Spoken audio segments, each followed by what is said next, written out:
திருச்செந்தூர் அருள்மிகு சுப்பிரமணிய சுவாமி கோவில் கடற்கரையில் ஆடி அமாவாசையான இன்று ஏராளமானோர் தங்கள் முன்னோர்களுக்கு தர்ப்பணம் கொடுத்து வழிபட்டு வருகின்றனர்.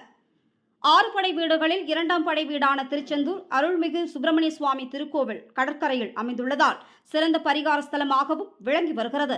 இங்கு திருவிழா காலங்கள் தவிர்த்து நாள்தோறும் ஆயிரக்கணக்கான பக்தர்கள் சுவாமி தரிசனம் செய்வார்கள்.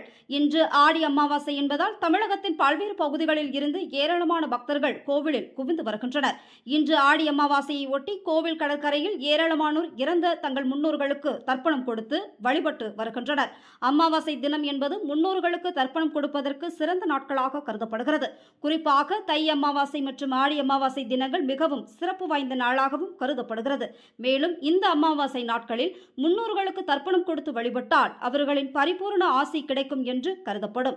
இந்த நிலையில் தமிழகத்தின் பல்வேறு பகுதிகளில் உள்ள நீர்நிலைகள் உள்ள பகுதிகளான ஆற்றுப்பகுதி மற்றும் கடற்கரை பகுதியில் அமர்ந்து தர்ப்பணம் கொடுத்து தங்கள் முன்னோர்களை வழிபட்டு வருகின்றனர்.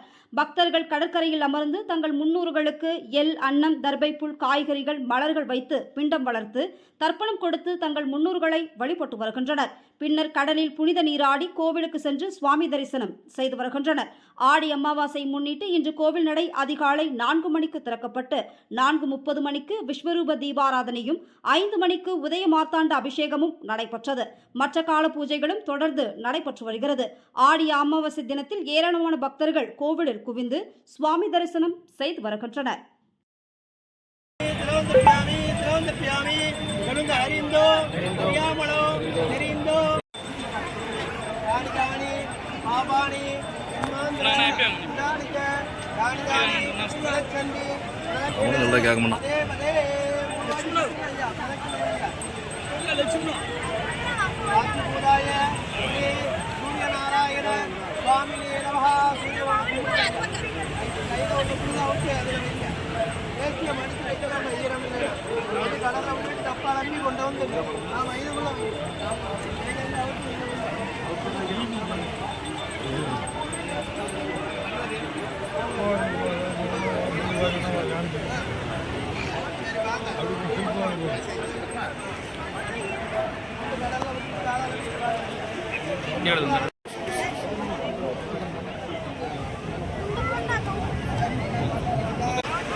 கூட்டி போயிடலாம் வருங்க.